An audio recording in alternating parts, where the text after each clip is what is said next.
Hey, good morning, guys. Goose here, and welcome to STN Stock Talk with Ricky and myself. Ready for a great day. Hope you all had a wonderful weekend.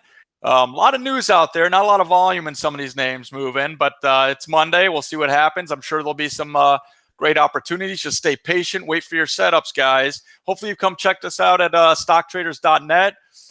Great online community. We have a free trading floor. Feel free to join. Send any of us a message on any of the things that we're discussing or any of the charts that you're looking at. Always happy to help you guys. Please make sure you join and send us a message and tell everybody about us if you like what we're doing here. Like Ricky always says, hit the like button and make sure you tell your friends about our Stock Talk. Just to remind you, this is nothing that we're doing as far as a solicitation, guys. We're just going over a few ideas every day, give you a perspective on some of the movers or some of the other things that we're seeing that are setting up on the dailies. Read the disclaimer that's up as well as in the description area. Make sure you're making your own decisions and take your own trades, guys. With that all being said, I'm excited to see what Ricky has planned for us. So I'm going to turn it over to Ricky and get started, and I'll be back with you guys in a few minutes.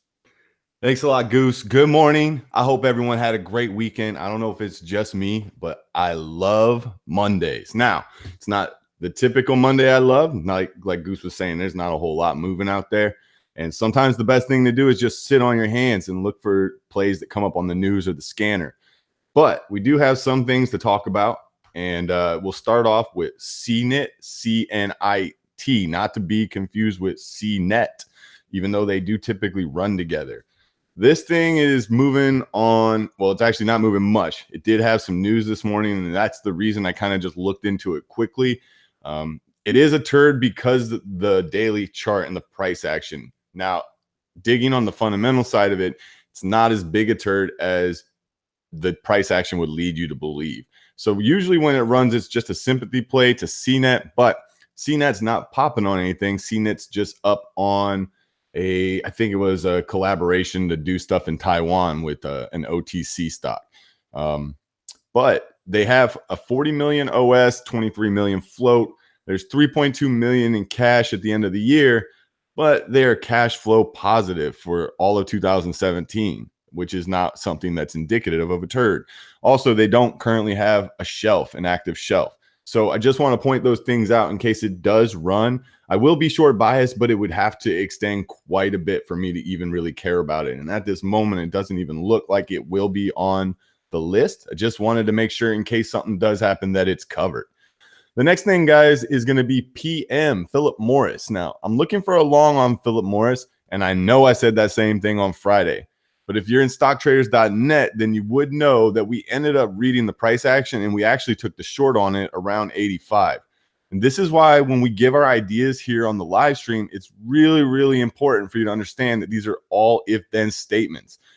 Philip Morris never once gave a long trigger on Friday. And it didn't take long for us to see the writing on the wall. And as soon as it triggered the short, we were in it. But since Friday, a few key things have happened.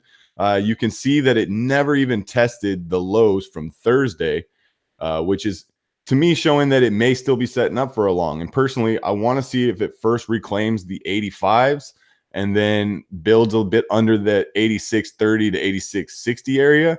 And if we can get a clear over that, that's when I would actually be looking to get long on this thing, because I don't think it's typically, or I don't think it's going to stay down here. I think longer term investors are going to come in and start scooping this thing up.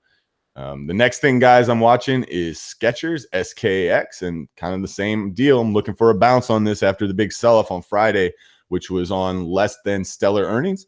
I'm looking for it to show some strength off the 30 level.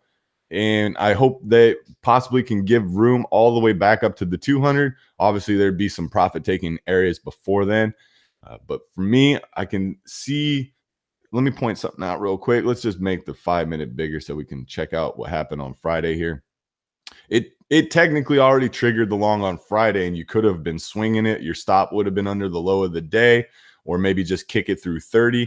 But when we had this push up in the break of this high here, you get your first higher high. You have higher lows. You had something to put risk against.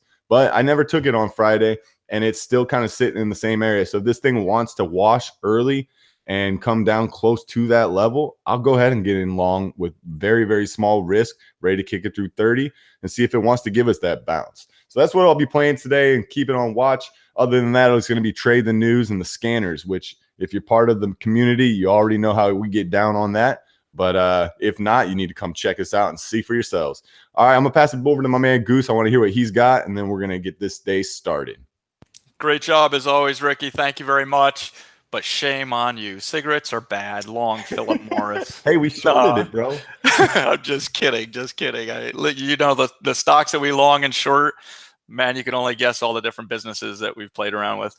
So anyway, just jumping right into a couple quick ideas for you. One of them I want to touch on is a little interesting one that you guys might be scratching your head. What's the idea with this one? That's ABEO. It's a lower volume name, trades a little over $1 million a day. It's had some spikes up to 2.5.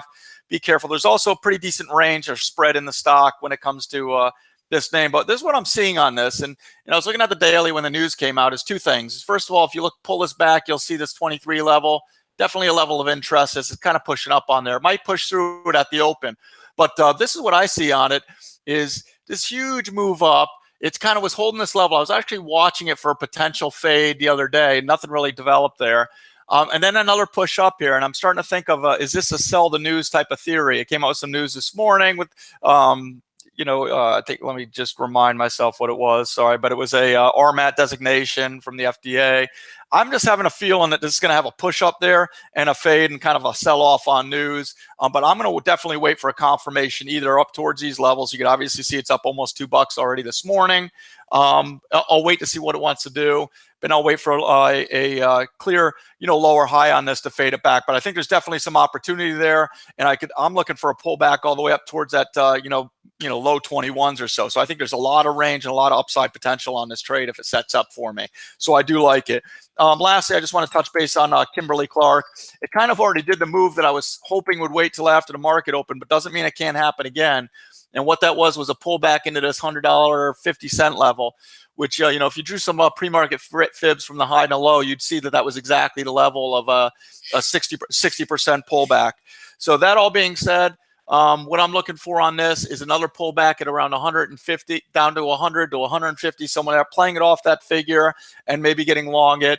If it doesn't make it quite that far, I will look for a wash at the open, potentially get longer in the 101 area. But I do like Kimberly-Clark for a long today, and I think we could see a push back up onto this 104 area, as you can see right in this area here.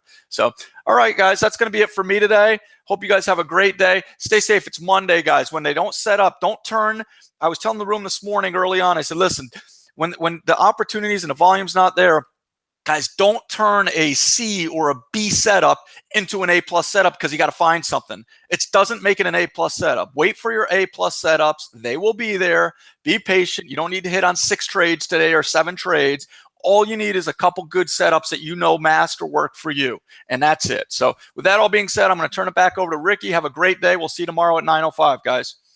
Thanks a lot, Goose. And he's extremely correct on what he was just saying, guys. You can't turn a B or a C setup into an A setup. You got to be patient. I did just notice MOC kind of popped a bit. I'm not impressed with that daily chart, but a quick look at their filings. They're hurting for cash. We'll discuss further in the chat. You guys should come over and join us if you want to hear my thoughts on that.